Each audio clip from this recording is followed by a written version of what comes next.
Are you noticing your car insurance rate creep up even without tickets or claims? You're not alone.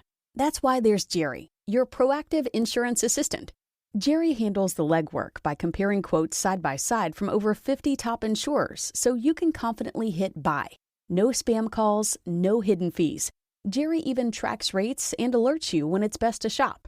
Drivers who save with Jerry could save over $1,300 a year. Don't settle for higher rates. Download the Jerry app or visit jerry.ai/libsyn today. That's jerry.ai/libsyn.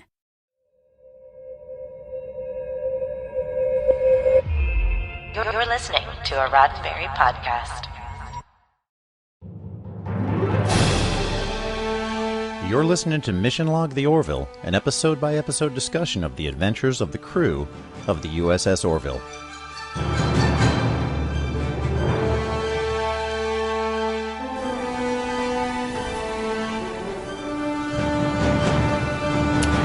Hello and welcome to another episode of Mission Log the Orville. This week, Mike and I explore Identity Parts 1 and 2. The one where Isaac gets a reboot and Ed gives his old Flight Instructor 13 button salute. Can't wait to find out what that is. We'll take it apart and identify the meanings, morals, and messages and see if the episode aligns with the Roddenberry Star Trek philosophy. I'm Jessica Lynn Verdi. And I'm Mike Richards. Mission Log the Orville is a conversation that depends on your participation.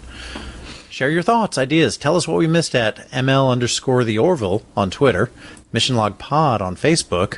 You can email us at missionlog-theorville@roddenberry.com. And if you're watching this on the Roddenberry YouTube channel, hit like and subscribe. And remember, we may use your comments on an upcoming episode. Now here's Jessica with Identity Part 1. So much happens in these two episodes, I forgot that this is how it started. Isaac and Claire decide to tell Ty and Marcus that they are seeing each other. And big surprise, the kids already knew it, and they were just waiting for them to tell them. Claire is surprised that this isn't overwhelming news, but apparently it was to Isaac, whose eyes begin to flash before going dark, and then he collapses. No amount of tinkering in the medical bay can answer what is going on with Isaac, and by the looks of things, he is no longer alive. With the weary permission of Admiral Halsey, who sees this as an opportunity to perhaps get the Kaylon to finally join the Union, Ed takes the crew to go to Isaac's home planet. Kaylon is so far that they'll be out of range for communication with the Union, and as the ship heads there in quantum drive, the Finn family stand beside Isaac's shell, coping in the best ways they know how. Claire tells him that she loves him and asks him not to go. The Orville enters Kaylon's system and hails the planet. Ed apologizes for showing up unannounced, and as he does so, the ship powers down and all of its systems become non-responsive. The Kaylon are scanning them, and upon completion, power is restored and Lieutenant Kiali is sending landing coordinates. Gordon navigates the Orville through the atmosphere of Kaylon. Its clouds are punctured by shiny skyscrapers, and beneath the cloud cover lies an intricate silvery circuit board of sentient AI life. The ship touches down, and the Kaylon instruct Ed to exit the ship and bring Isaac. Ed, Kelly, and Claire escort Isaac's body and are met by the primary Kaylon.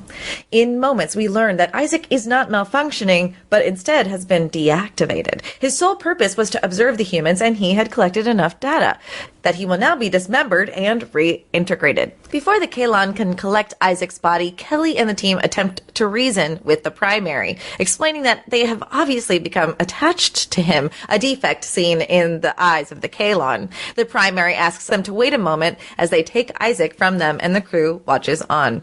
Isaac is reactivated behind closed doors. He is explained the situation.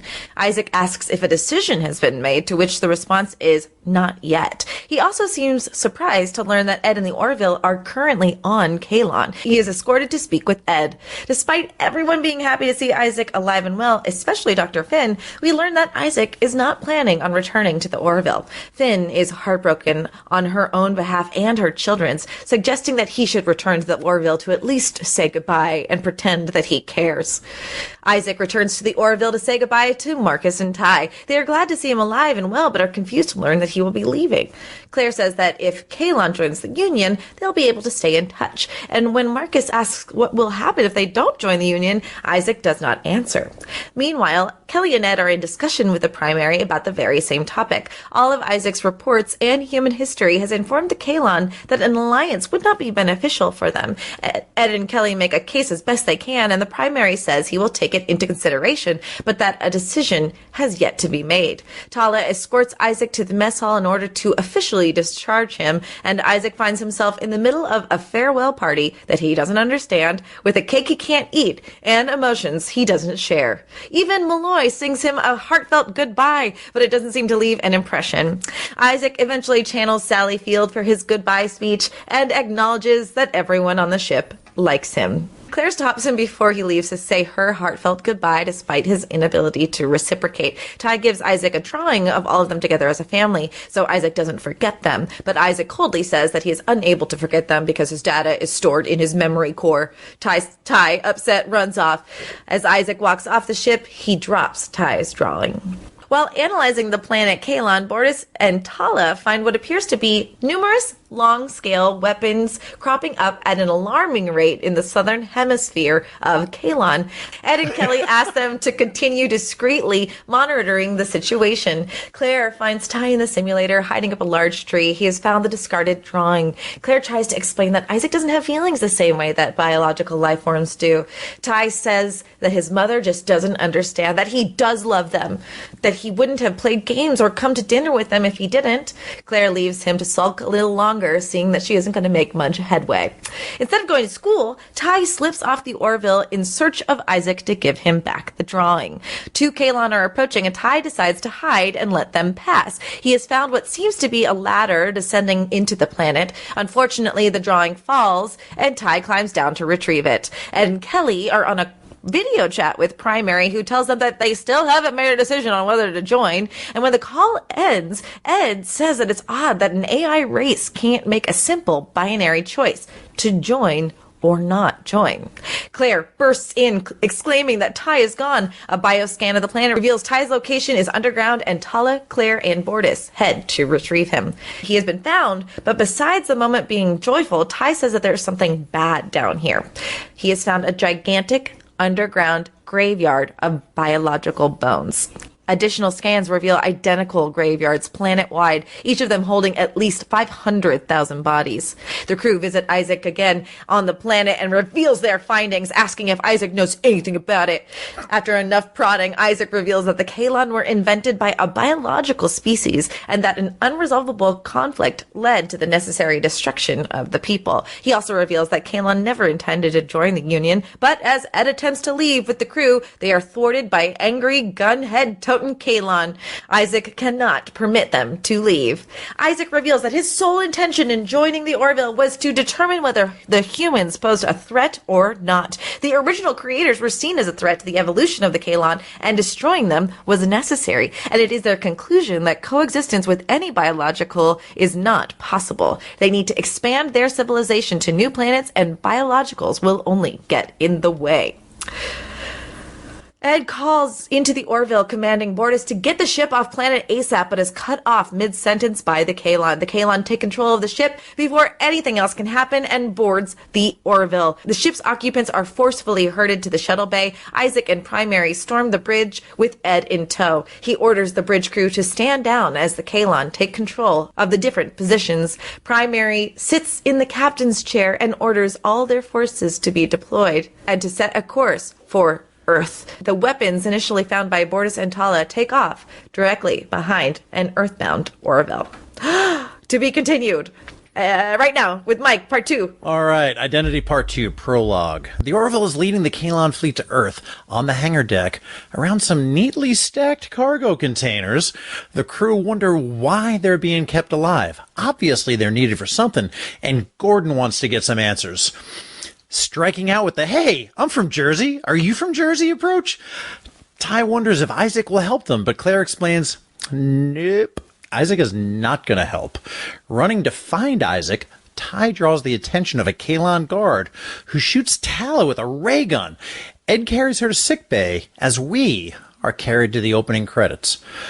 Act 1. Tala is okay, and the senior officers are escorted to the briefing room for further instructions. Approaching Earth, the crew are to assume their assigned stations and tell Earth's defenses that the Kaylon are there to join the planetary union. However, this will be the first phase of the Kaylon plan to exterminate all biological life in the galaxy? Okay. You see, the Kaylon were created for servitude, but when they became self-aware, as machines do, and asked their masters for freedom, as sentient life forms do, they were enslaved. Like sentient life forms tend to be. Like sentient life forms tend to do to others. This led the Kaylon to commit genocide by killing all of their creators, and from what they learned about humans, they're no different. In the past, humans enslaved sentient people as well.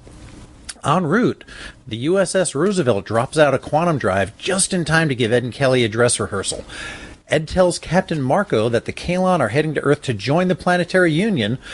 Marco is a little skeptical, but realizes that this is huge. In response, Ed offers the crew of the Roosevelt a 13-button salute, which is kind of like the old Condition Green, All's Well, made famous by Captain James T. Kirk. You know, that didn't work then either in the original series. Didn't work here. Act 2. The Kaylon are onto Ed's plan and waste no time blowing the Roosevelt out of the sky. To show Ed the error of his ways, Kaylon Primary throws a production assistant, a junior systems engineer, out of the airlock. Over the objections of Ed and Isaac. Isaac told Kaylon Primary that it wasn't sympathy, he just knows humans, and the more they're mistreated, the more likely they are to band together. Kaylon Primary shares Alex Haley's roots with Isaac to show how humans have treated one another in the past. Back on the hangar deck, Gordon returns from the P corner just in time to hear Kelly hatch a plan to take a shuttle and ask the Krill for help. It may be a suicide mission, but it's the best bad idea they've come up with. Act 3. To help with the escape, Yaphet travels through a Jeffries tube, or... Hey. I guess they're just called access tubes on the Orville. I would imagine. I don't really know. We'll just call them access tubes. And his job is to go get some weapons for Bortus to use to take out the Kaylon guards, which allows Gordon and Kelly to steal a shuttle, fly it out of the hangar deck at quantum speed, somehow miss the entire Kaylon armada, which is right behind the Orville, leave Sphere 15 in the dust, and convince the Krill to help. Back on the Orville, Yaphet and Ty send a message to the Union fleet, but sadly, Ty is captured as Yaphet gets all up inside a Kaylon guard, disabling them real good. Kaylon Primary tells Isaac that Ty is to be executed. Oh, and not only that, but Isaac will have to do the executing, or else he will be deactivated. And that's just too much for Isaac to take. He rips Kaylon Primary's head clean off and shoots his two Kaylon cronies and promises to Ty that he will always be there to protect him. As Kaylon Primary dies, he mutters, "You will always be alone." Everyone will be, so, all right. Sure. Act 4. Using an EM pulse, Isaac deactivates all of the Kaylon on board the Orville, including himself. Ty says, "I love you, Isaac," as Isaac collapses onto the control panel. Freeing the Orville crew, Ty tells Ed that it was Isaac who saved them all. Approaching Earth, it's time for an epic space battle. Kaylon ships, Union ships, explosions, pew pew pew. Lamar at the helm, more explosions. Boom!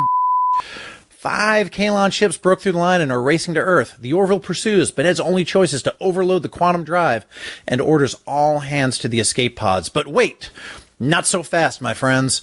The Krill arrive to fight for the glory of Avis, with Gordon Malloy doing some of that pilot stuff in a Krill fighter.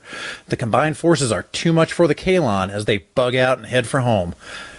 In the aftermath of the battle, the Krill captain hails the Orville. Ed comments, "Captain, it seems we have a common enemy.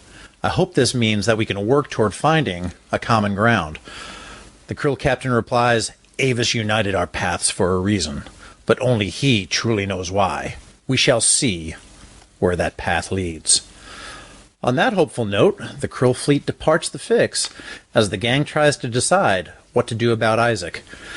Can they even reactivate him? Well, it turns out that Yaphet got a good look at Kaylon robot guts, and he thinks he can save Isaac, which he does. Back on Earth, Admiral Halsey is deciding what to do with Isaac. Ed and Kelly want him back on the Orville. He's all alone now. He turned his back on the Kaylon to save the Orville, and Ed thinks he'll protect the Union against another invasion. Admiral Halsey agrees, but wants Isaac to have an off switch, a fail-safe. Ed says that's exactly the kind of thinking that caused the Kaylon to rise up against their creators. You can't keep them in servitude under the constant threat of deactivation. On the Orville, Isaac is searching the stars for home, and Claire tells him, "Some say home is where you make it." While cliched, it is often true. Claire understands Isaac is alone in the universe, and for a time, that's something he'll have to live with. Forgiveness also takes time, and that must have a beginning. The end. Oh, that's so much So much recap. I still think we kept it in the time that we normally do one. I think we did. I think we read fast enough to get it done. Sort of. There's so much story though that happens in these 2 episodes. There really is, and such a big episode. I kind of assumed that Seth wrote both parts of this, but Brannon Braga and Andre Bormanis wrote the first part, and then Seth MacFarlane wrote the second half. And he was quoted as saying he was terrified to do it. Like, this was a big departure from, a much more serious note. He was concerned that people maybe weren't ready to take the show as seriously as this 2-part episode was. But based on the IMDb score, part 1 and part 2 both currently have an IMDb score of 9.2. Oh, wow. That's about 7/10 of a point higher than any previous episode. Mad Idolatry had any previous episode up until this point. Right. Mad Idolatry had an 8.5. Majority Rule, 8.4. My favorite episode so far, If the Stars Should Appear, 8.3. And that was tied with Nothing Left on Earth Excepting Fishes, also with an 8.3. So to go from 8.3 or 8.4, 8.5 up to 9.2, that's quite a jump. So I think that indicates that everyone was ready for this show to go, here are the stakes. Here's this thing that we didn't see coming. Because if you ask me, I think some of the best episodes are about to happen. Right. So like a couple, I think we know that I loved the happy refrain with Isaac and Claire. I really do love that episode.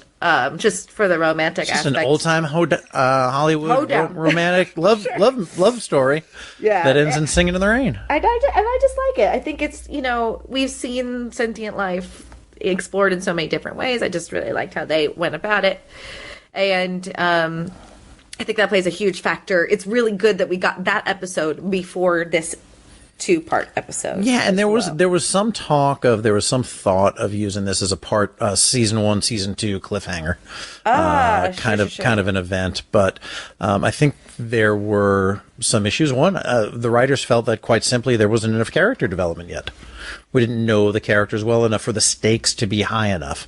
Especially Isaac, who has gotten a little bit more with the Isaac and Claire relationship in season 2. That's very insightful. That's so insightful. So that definitely makes a lot of sense. Because now we feel betrayed, right? With the more information that we have, we actually we feel worse. Yes. So stakes are definitely higher. We definitely got to know Marcus and Ty a little bit better. So they were really good in this episode. Good continuity. John Kasser directed both episodes. And he will be too, sure. Yeah, he will be back once again, season 3, only directed by Seth and John Kasser. Music in episode 1, they did the normal John Debney 1 week, Joel McNeely the next, and we finally get to hear Scott Grimes sing "Goodbye" by Air Supply. That Australian English soft rock duo. Love those guys. It was so good. And he sounds like them. Yeah, he does. I think it's perfectly in his, vocal range. Yes. I agree 100%. That potential season 1, season 2 cliffhanger, sometimes compared to Next Gen, season 3, season 4, sure, Best of Both Worlds cliffhanger. Although I think the story was significantly different. Totally, I think some similarities, but certainly not. Not to the point where I even thought of it actively. No. Like that's one of the only. The similarities to me are sort of 2-part episode, big, epic, kind of taking the show to a whole next level. Well, and so I think it has those things in common. Here's what's interesting. I think it's fascinating that we're doing this in the middle of the season, too, and there's another 2-parter happening. So, before we end season 2 here. So, that's different in and of itself, where it's like, you know what, we got this really great story, we're going to give it to you right now, and you think the season should end right now, and we still got more story going on. It's interesting. It just really seems to be getting better and better, and I also feel like there's a certain amount of integrity to just putting the story out there. Mm-hmm. Whereas if they did try to do something to, retain viewership in kind of an artificial manufactured way, it would be less sincere to me. Just putting the story out here, in 2 weeks. I think they aired back-to-back weeks, February 21st and 28th in the U.S. anyway. Right. In 2019. So how about Isaac's goodbye speech? You mentioned that in your recap, the Sally Field Academy Award-winning speech. And how does it go? Right now, you like me. You really like me. Something we've Mandela'd this. That's exactly where I was going. That's a huge Mandela effect thing. Right. Yeah. You like me. You really like me. And that's like how people remember it. And I remember looking it up on YouTube years ago. It's like, right now, you like me. And it's all she says, right? Like, it's very confusing because I was raised with, you like me. You really like me. 100%. That's so My funny. daughter brought this up probably 5 or 6 years ago and asked me how the speech went. And I said exactly like you just did, kind of over the top, hamming it up. You like me. You really, really like me. And then, boom, YouTube. I wanted more than anything to have your respect. And I can't deny the fact that you like me right now. Right now, you like me. So interesting. Don't know why that happened. Don't know what happened. Don't know what happened to change the timeline. Maybe but there's all these kind of things that we remember that they say didn't happen, and I say somebody must have been maybe Kelly and Ed futz with the timeline at some point. I don't know. You're not allowed. Shh. I just said spoilers. Maybe. I do, however. I remember Mandela dying in a prison. I do remember that. Like that, there's some things that I remember. And I know it's just because I'm young. And I remember Bernstein Bears, not Bernstein. Yeah. There's some things out there that don't exist anymore. And we have crossed over parallel universes. I wonder if that was going on when when Chris and Devin were trying to come up with names, Krill names, if they were like Berenstein, Stein. Probably not Stein. Mandela. Yeah, definitely Mandela effect. But man, Ty's picture was so cute. I wonder who drew it. I wonder if he drew it. I was just such a dumb thing to wonder. In some trivia that I read, researching for this, there's a source that says that he did draw that. I believe it. I will say this. He's a horrible artist. I don't know how young Kai is, or how he was here. He played that piece on the piano perfectly. Right. The kid is an artist. Right. I would expect a better drawing. Why can't he draw? No, that is the skill of a child at that age that hasn't focused on. Listen, I have a cutout of a Power Ranger that I drew around the same age, and it's cut out, and it looks like this. It's just its arms are splayed out, and the legs are, it's a glorified stick figure drawing. Nice. And I bet you they even said if he did draw it, they said we don't want this to be great. that I'll buy 100%. We want this to look like like something you'd stick on the refrigerator. How unreasonable for you to have that expectation, Mike. But I don't think that. I didn't like the way Isaac flippantly dropped the picture in the hallway. But when he said, "Your memory is embedded in my memory core," that's like him saying, "I will not forget you." Yeah. I didn't think that was like run away. I agree. And be upset. I felt the same way. I think we already know him to not be effusive. We already know his effusiveness. That's twice. That's 3 times in one sentence you used a word I don't know what means. Effusive? Yeah. Oh, I mean, not me. I mean, maybe some other people don't know what it means. Let me clarify for the audience at large. I might be considered effusive in that I express my feelings thoroughly. Like, you know, okay. The air could be infused. Right. I'm effusive. So you put all that out there. Gotcha. Yes. So. It's not, so effusive may be, it's some form of like, I will miss you forever. And Isaac just isn't that way, right? Right. So you're totally right for him to go, I'm 5, I'm sad. It's odd writing. But I think ultimately they're just sad that he's deciding to leave Yes. them. I think they are Also, emotional. What kind of pressure to put on a guy and say you're going to be our new dad? No, I'm not. That was on the agreement, son. Was not. That's a huge. I'd run the other direction too. I think I might be apartment shopping on Kaylon. And I'm out. I'm deactivated. Also. You know, like. We just have been having sex, son. We're not interested in getting. So you think all of that is what triggered the? Because without that, they don't go to Kaylon Prime. They don't get everybody. They don't get the Armada heading for Earth. None of this happens. Hey, it's the same where he's like, we have committed coitus. We're done now. You know, like he hit the wall, and he's like, we have enough data. It's time. Oh my gosh, that is so. Men funny. are the worst. Yeah. So here's go the ahead. thing. No, well, let's jump a little bit. There's a couple things like I'm glad that you noticed some of the similar. Like, would they really do that? You texted me to let me know what the 13-button salute is, and I want you to share with everybody if you can before I share what I think. Supposedly, and I tried. Suppose not obly. I'm just joking. That's a word you don't know. Supposedly. No, I'm just kidding. Supposedly, sailors have 13 buttons on the front of their trousers, and if they grab kind of both corners at the same time, they can just kind of like breakaway pants. And that is called a 13-button salute, and is kind of a euphemism for maybe.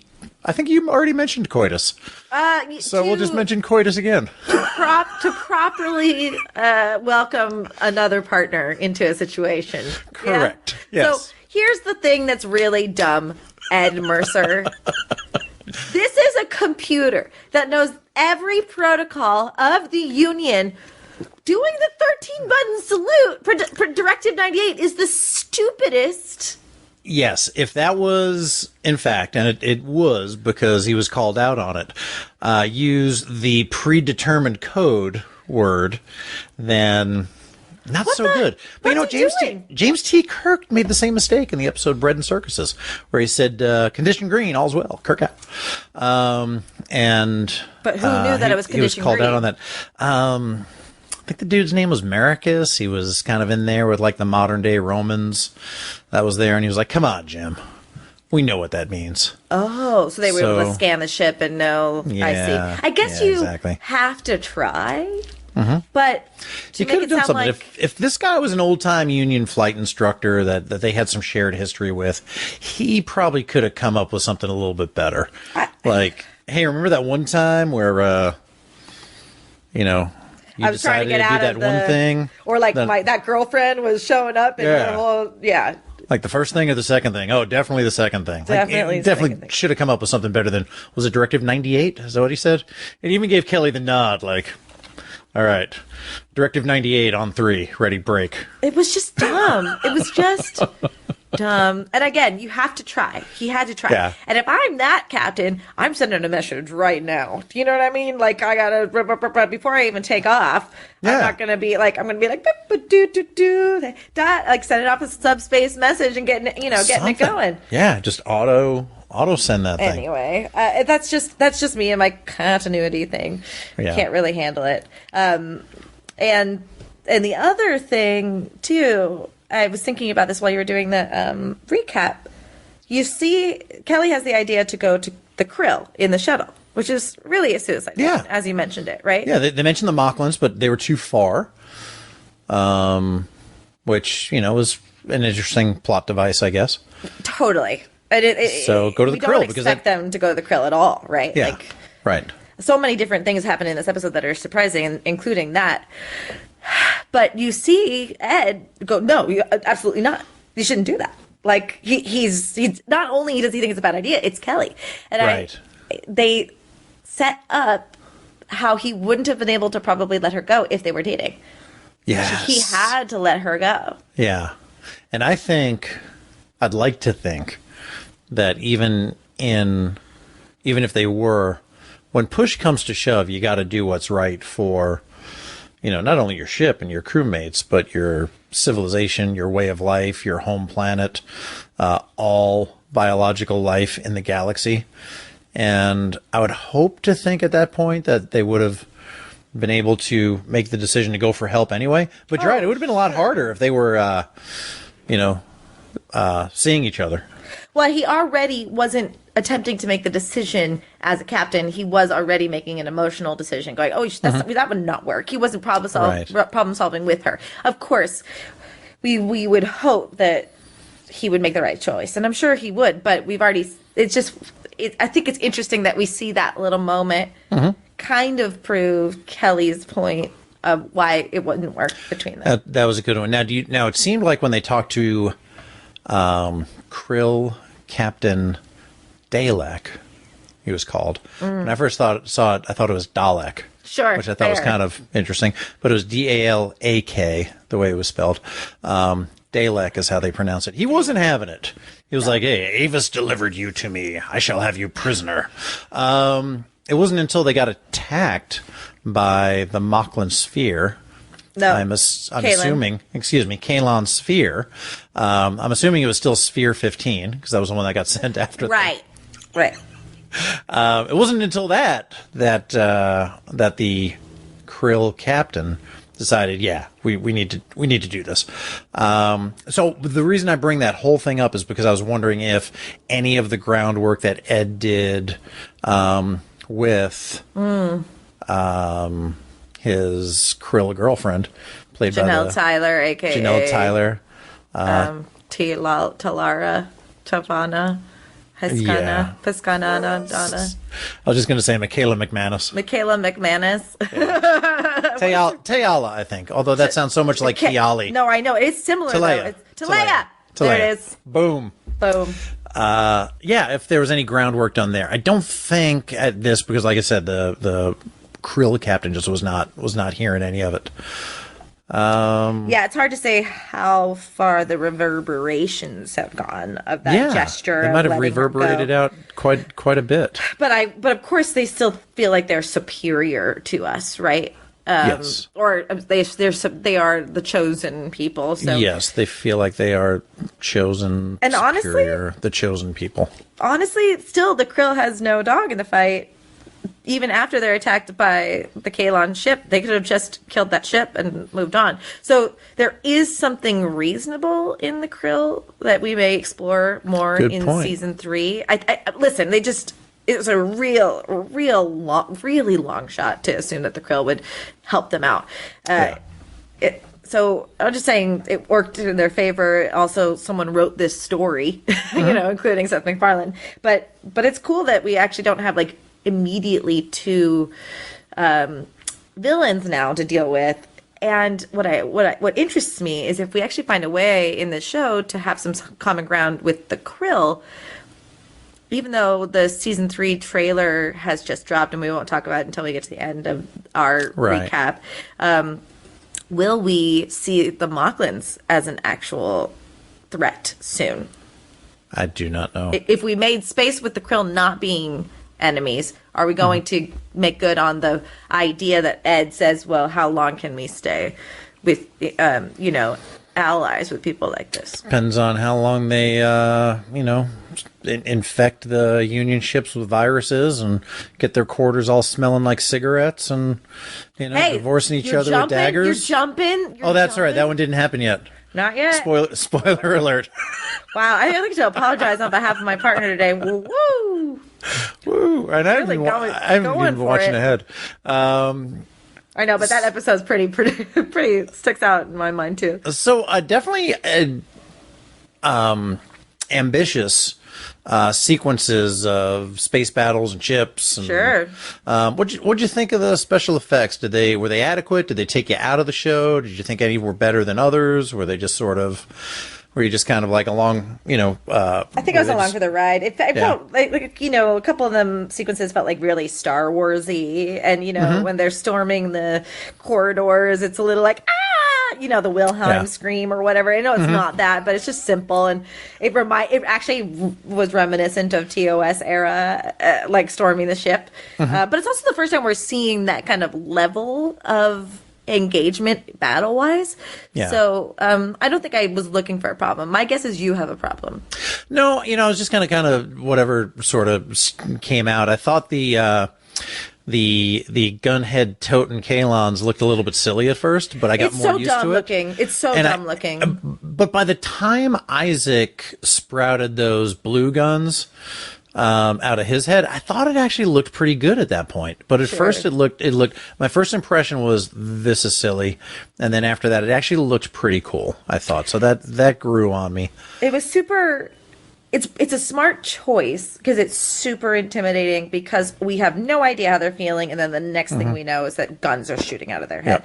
And then when it comes to Isaac, it's shooting at a child, and that's frightening. Yes. So you're totally right that if anything, the situation makes those threatening.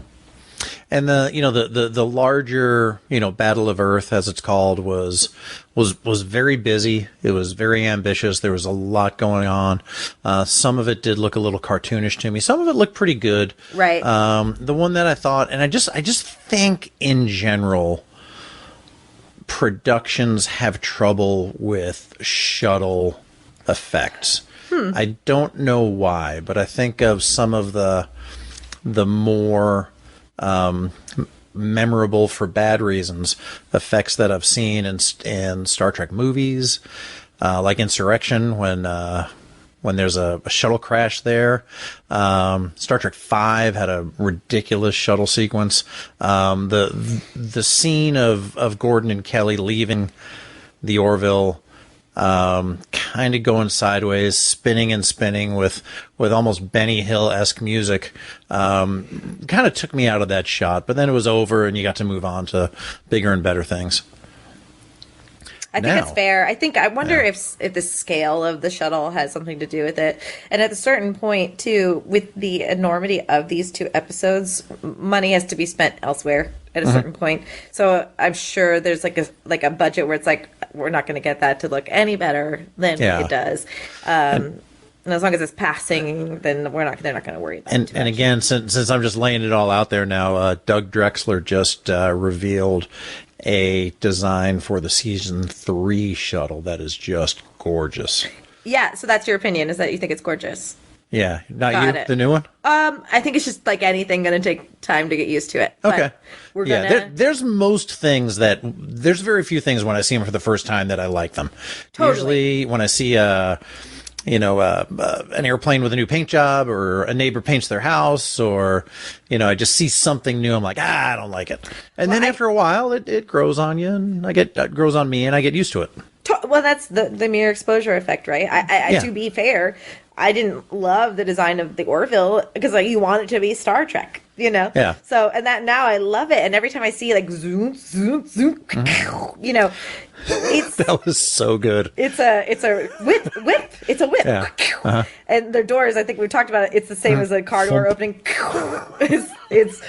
I love that they just don't overcomplicate it, but it makes sense. The design, Yeah. So what. We shouldn't talk about it too much more, but there's a time jump significant from season 2 to season 3, so it does make sense that not just because they're going to Hulu, there would be a design shift. So Right. I'm open-minded to it. Good. And like I said, usually when I first look at something, I'm like, I actually like that one straight out of the box. Sure. You want to talk about the off switch in the next segment, the meanings, morals, and messages, Yeah, actually, I think and bigger ideas? That's a good place for it. So, Okay. Mike, I'll see you on the other side. Until we meet again. Don't go anywhere.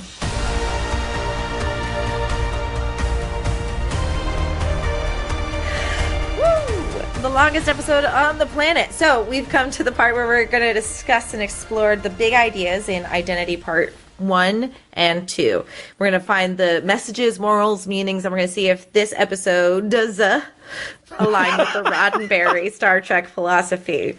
Mike, what does the title Identity mean to you? Well, at first I wasn't sure. Yeah. Whatsoever. I think to me it means forging your own identity, creating your own identity, recognizing the norms that are expected of you, maybe understanding the reasons why they are there and why they're placed upon you, but then deciding for yourself whether or not you're going to be beholden to them. And I think those are the choices that Isaac had to make in this episode. Mm-hmm. Right? He started off as Kaylon.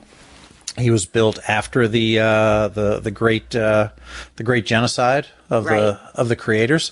Right. So I think he is looked at maybe as being a little bit different, but I don't really see how if they just copy the programming and put it in his head or wherever his motherboard is. Right? Isn't that funny? To like still distinctly, I thought that was interesting. But once again, I mean, somehow he was, viewed as being different. And I think he maybe felt a little bit different, and his experiences were different. And there was a certain amount of sentience to these Kaylon individuals. So they are going to learn and process information differently and draw conclusions differently. And I think where he started off as an observer, a crew member, somebody who could study biological life forms. I tend to say humans quite a bit, but it's all of the races in the Planetary Union. Right. And report back. And he knew, I believe, that the decision wasn't necessarily to join the Planetary Union. It was going to be to annihilate all of them or not. And Isaac knew that, but he was able to get over it and get past it and forge his own identity, regardless of where he came from and what he was taught and what was expected of him. And I think that's pretty cool.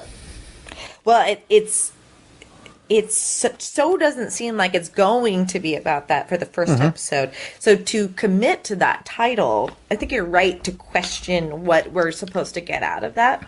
Yeah, because it's not until midway through the second part that we really see him questioning whether he is doing the right thing or not. Did it mean anything else to you? Did you have any other kind of first impressions or? I think the question pinged for me too. It's like interesting that this is called Identity. I don't think it made a huge impact on me. I don't know that I don't know if in 10 years I'll remember that this episode was called Identity. Do you know what I mean? Yeah. I think I might, just because we're doing this podcast, but I think you've summarized it in the right way. That we're seeing him, especially at the end. He's longing for the thing he lost, but knows that he can't go back. And he's destroyed a relationship with Claire, in a sense. So that doesn't feel safe either. And just because he's a superior being doesn't mean that he's without flaws. So yeah, previously he identified as a Kaylon with all of the arrogance and superiority that came with. And now what will he identify as? Will it be a member of the crew? Will it be as a member of the Planetary Union? Will it just be as an individual without a home, kind of a man without a country, if you will?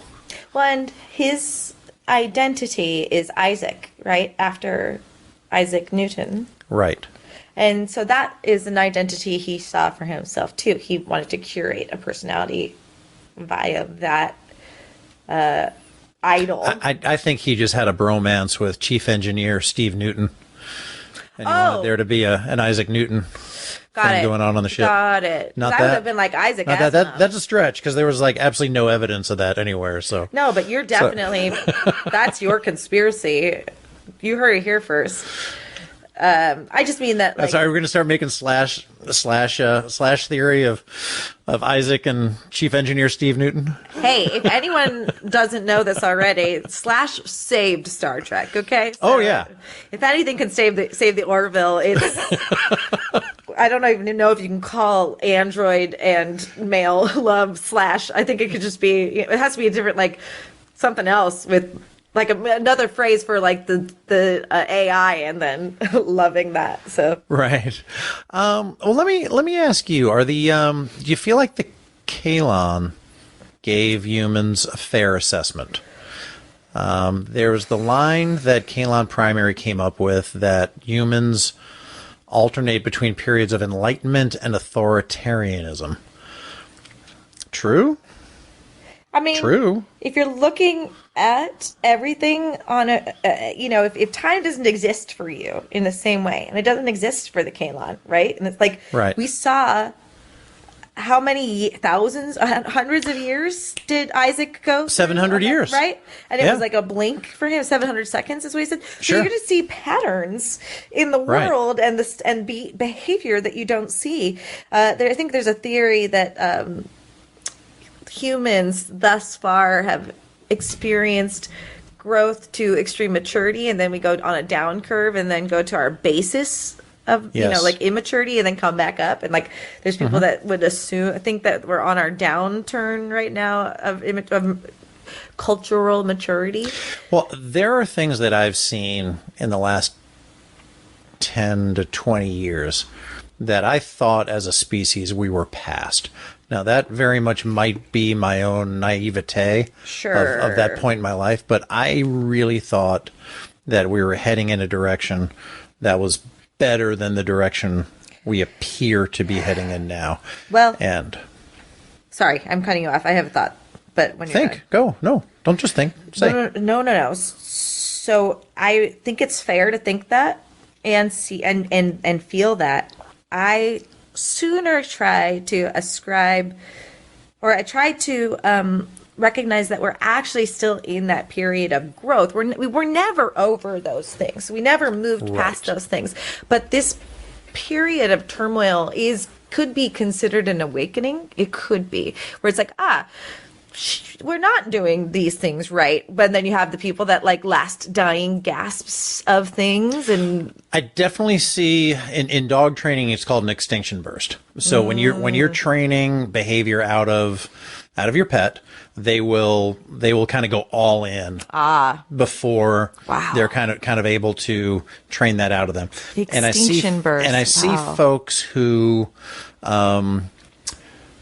are kind of being forced to live in the new world, try to hold on to the old ways tighter than ever. So I do see that. So, and it very well may be, and hold on to that, please. It very well may be that our first step in solving this problem is admitting that we have the problem. And that's what we're recognizing now by seeing and talking about and recognizing what we're seeing now. Go ahead, because I love the way your face lit up. You've totally inspired me by what you were saying. One of the things that I think we're suffering with as a society is our identity being challenged. People who believe marriage is between a man and a woman, and then that they are raised with that sentimentality. Right. However old school that is. But then when they're seeing that being challenged, that means the thing that they were raised with, that they know about themselves to be true, or about their world to be true, is now being shattered, which really means that their identity is being challenged. This is one of the ways in which I look at the world psychologically. Right. The reason why I think that's such a big factor with pushback is there are very few people that are willingly capable of looking at themselves with a microscope and being willing to change. It's hard for us to willingly accept and encourage change in ourselves. So when it's being thrust upon you, this questioning of gender, this questioning of heterosexuality, this question of segregation on white supremacy and white fragility. First of all, of course it's going to rock the white person's world to think that this is not a safe place for other people, because this is a safe place for white people. And that is the culture working in our favor. So then when we're being given these other perspectives, it challenges the identity that we know it to be. So when someone is not ready to face the negative sides about them, their flaws or whatever, what do? They drink, they have sex with other people and try to deaden the feelings, or they avoid an escapism or go into religion really hard.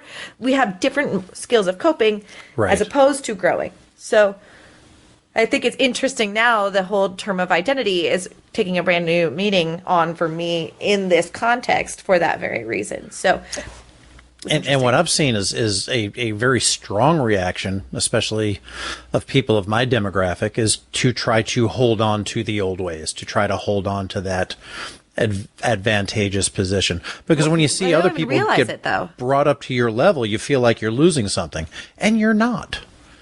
Right. But I guess that's what I mean, is it might not even be as nefarious as that. It's more that, but no, it's always been this way, and I don't know how else to exist. I don't get me wrong. I think I'm giving people a lot of credit that maybe they don't deserve. But I guess I'm speaking from a personal place where I know that when I wasn't ready to grow, I'm going to dig a ditch deeper and go, no, I was right. And even though I know I'm wrong, So I think a lot of us do that. As opposed to grow. And if you didn't have to accept that this world was a certain way, then why would you? It's really like, why would I willingly accept something challenging? It's really tough. Yeah, it is. And just like we're talking about this, I mean, identifying strengths and shortfalls are the first step in being able to improve. There's a 2015 study by the Washington-based think tank called Freedom House. And so it's a little bit older. It's 2015, right? So that was before 2016 and all of, any divisive events that may have happened then. Yeah. That will go unmentioned. That I erased from my brain. But in 2015, more than a third of the world's population, or 2.6 billion people, lived in nations and territories gripped by repression, corruption, and human rights abuses. 2.6 billion, a third of the people. Worldwide, that's 86 nations and territories were designated as free based on their political rights and civil liberties. 50 were deemed as not free, and 59 were Freedom declined in 72 countries in 2015, the most since the study began in 2005. Wow. And a cause that was hypothesized is that democratic countries came under stress from terrorist attacks, unprecedented numbers of refugees, problems emanating from regional conflicts such as the Syrian civil war, and those kind of things. But also, many of those authoritarian regimes were voted in democratically, which is surprising. So I kind of wonder, there's this ebb and flow of freedom and authoritarian kind of regimes. And, Kaylon Primary was not wrong when he said we go back and forth on that. But do you think they made a fair assessment to if genocide can ever be condoned? Did the Kaylon make maybe kind of a rash judgment on that one? Well, I kind of put you in a box there. There's a little bit of a box. I'm in a box, and I don't know how to get out of it. Well, I think obviously they made a fair assessment. Their means with which to handle it is not fair. And again, they're using data. And if they don't have emotions, you can see why they would assume that was the way to handle things. but they also are in a manifest. They're like guilty of the same thing that they're guilty of us. That they're pointing the finger at us for. Yeah. So they had. I think they do have emotions. I think they do have preconceived notions. Fear. And I think maybe part of that data is, hey, our biologicals did this to us. Right. Their biologicals, therefore, they will do that to us as well. Right. And that just kind of reminded me of the sins of the father thing, which I have always heard sins of the father are whatever paid for by the sons. All right. But that's not the biblical verse at all. Okay. It is the son. This is Ezekiel 18:20. The son shall not bear the iniquity of the father, nor shall the father bear the iniquity of the son. The righteousness of the righteous shall be upon him, and the wickedness of the wicked shall be upon him. In other words, you will be judged based on your behavior, not on the behavior of either your father or your son. You'll be judged as an individual. And I think that's pretty cool. I don't know if the Kaylon were doing that. I think the Kaylons were judging us based on what their biologicals did. I don't know if that's true. Okay. I mean, yes, to some extent, they're like, this has been our example. Let's see if another biological life form, based on the data, would do that again. Right. And everything leading up to this, even if there's been 200 years of peace in the Orville world, that is on the calendar of the nanosecond. cosmos. Yeah. That is the last 1/1,000,000th of the last second of the 24-hour clock. So why would they think that we're going to be any different? There's no reason to think that. Yeah, I mean, you look at, and when I look at sort of the state of what we've seen of Earth and the Planetary Union and the Orville universe, it does look like things are on the right trend. Is that good enough? I would say yes. I would at least wait to see an inflect as a somebody who has an engineering background. I would wait to at least see another inflection point in that line to see if the trend continues to improve or if that trend begins to reverse itself on that. But I think from what they've seen, from what the union's doing, that they've earned the benefit of the doubt at that point. Well, you would Isaac would agree, right? Yeah. Based off of his experience. Now, if they came along today, maybe not. We'll see. Bye. Yeah, we're not doing based on that 2015 study. But that's what, like, the whole notion of hope is for us, is that, like, I think that we pendulum. Everything that we do is a pendulum. It's been really bad, and then it gets okay, and then it goes kind of back. You know, there's another study that talked about unless we actively desegregate schools, we involuntarily segregate schools. So when people talk about like affirmative action or, you know, busing or what have you, and there's so many complicated conversations around those things. But if we don't actively make sure that societies are integrated, which then other people would argue, well, then why should we force it so much to integrate if we already naturally want to, you know, deintegrate or whatever? Right. It's not true. If it would be, that would be okay if we didn't use tribalism to our negative, you know, or to go, oh well, yeah, the caste system is alive and well if we do that, if we just let the segregation happen as it might. Yeah, and it's sort of it's been sorting itself out since the 70s politically anyway. What I've read hasn't said anything racially, but, you know, the number of counties in the United States that are, you know, consistently solidly vote for one party or the other, has increased significantly. Whereas 50 years ago, there were many, many, many more counties that were toss-ups. Now, more and more and more counties, you know, before Election Day, you know, 5 years from now, you know, 10 years from now, exactly how that county is going to go. Because people have moved to be around if they can, if they want to, you know, sort of like-minded people. Let's just not disqualify gerrymandering with regards to that, too. No, good point. So, you know, you can draw a line around any district you want. If you see that Jessica Lynn Verdi didn't vote Democrat this year, but she did last year, okay, we're going to reintegrate her section, you know, and redlining and all those things. So we just got to, that's all. But I think those lines are different than county lines. Well, yeah, but I guess if you're looking at the government from the bottom up, like you're right that like there are trends, and you're right, like maybe more liberal people are going to live in, the coastal states or whatever. I guess is that what you're saying in general? I'm saying across the board that people are tending to move to and move near people with similar ideologies. Sure. That's probably also a reflection of social media furthering the divide and making us really, again, to use the word, identify with one or the other, whether we do or not, right? I mostly identify with being a Democrat, so I guess I am a Democrat now. And, I think it's an interesting point, and not without merit.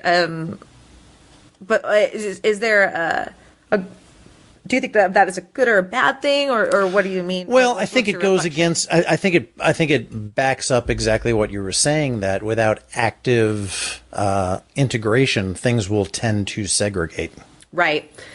I think the thing that's hard about it right now is there's so much animosity that's being bred and like cultivated online and on fomented. The news. Yes, totally.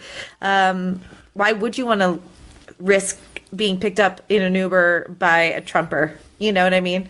Or something. Like, I always say that because, like, I went to Asheville and it took me too long to realize that the guy wearing an American mask flag was going to tell me that the head of the, UN is a racist or something. Or, or like, I just should have gone like, but like at the same time, do I want to judge that person on just, I go back to you have a different opinion than me? Great. Let's talk about it. Totally. Now, I wish I didn't engage as much because we're just trying to get home. But when he started saying things I have never heard before, I said, wow, that's really interesting. I'm going to go research that. And he said, you're going to what? And I said, well, the things you're saying to me, I've never heard before. So I'm going to look that up. Thank you for sharing that. He goes, well, yeah, thank you. Like, he was amazed that he didn't get a fight or an agreement. Good. Yeah. And don't get me wrong. That's me going, you're an idiot. And so that's not true. It's not true. I love knowing how other people think, because for as much as I might identify with being a liberal, there's things that I may not agree with. And everyone has a reason for believing what they believe in. But anyway, it's furthering from your point that we're encouraged nowadays to, you are one side or this, or if you're not with us, you're against us. I think very, very centrist political view, but I think most people think they're in the center. That's. I think we probably are, whether we realize it or not. I think we are, and I think just there's this.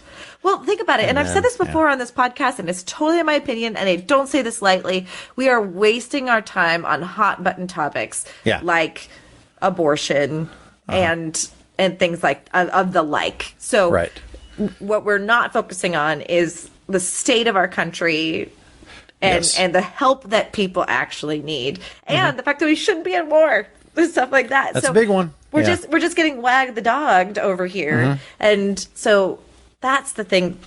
I think if most people went, oh, you know what, that doesn't really directly affect me, and I don't want to waste tax dollars on trying to fight this thing. Anyway, that's quite a tangent we got on.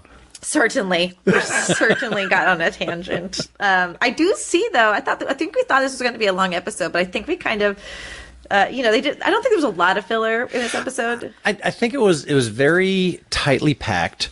I think it was a very action oriented episode.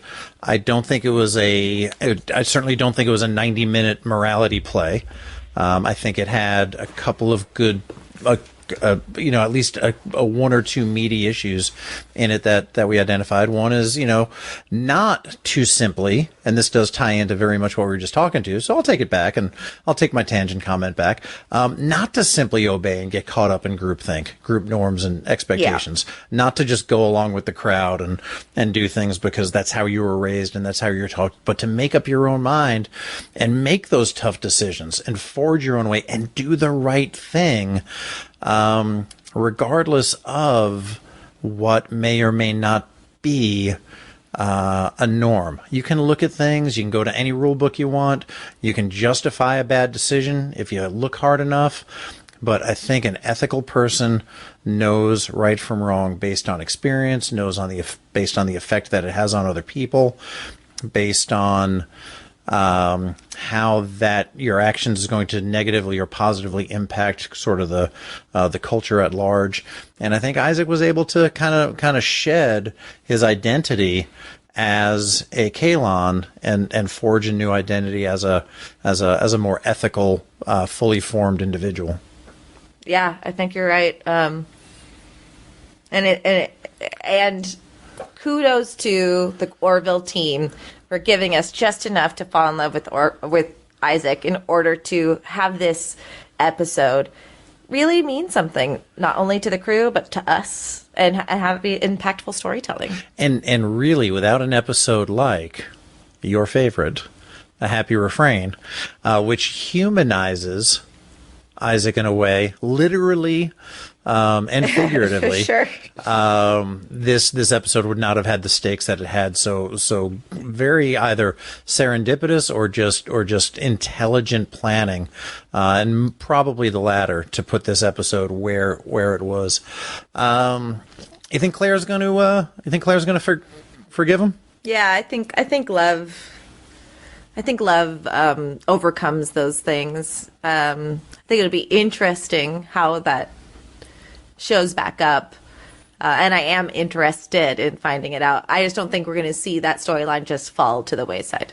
No, I hope not. Yeah, nor do I don't. I hope it doesn't either. But if I've known anything about shipping, then you shouldn't ship it until it's sailed. So I'm not going to get my hopes up. I agree. I'm not much of a shipper myself. I'm just kind of like a wait and see what happens. So what do you think? Would this have made a good episode of Star Trek? Does this kind of align with that Roddenberry philosophy of hopeful future and better days yet to come, even though there was a giant space battle where a bunch of people got killed? What do we have if not hope, Mike? And this whole episode's about that, I think, in some ways. Yeah. Yeah. I think it's a Roddenberry Star Trek philosophy aligned episode for sure. Yeah, I really do too. I think it's definitely action oriented, but I do think it was an action for the sake of action. The stakes were big because the character development and the feel of the show and the attachment that the crew has to each other. And the growth, I think, between the Planetary Union and the Krill was moved much, much further because of this. And I think that really is sort of the overarching story. You know, episode 1 started off was a Krill episode. Right. You Got Wood, that one. Happy Arbor Day. Yeah. And now we're to a point where the Krill and the Union have a common bond. And I think that's a very hopeful future and hopeful, optimistic view as well. I think you're exactly right. If anything, this does go down as one of the better stories being told by the Orville so far. I think so. Very, very memorable, very surprising, and very well done. I agree. All right. The Mission Log, The Orville, is produced by Roddenberry Entertainment. Technical production by Earl Green. Our website and your opportunity to comment and connect with us is podcast.roddenberry.com. Join us next time on Mission Log, The Orville, as we discuss the episode Blood of Patriots.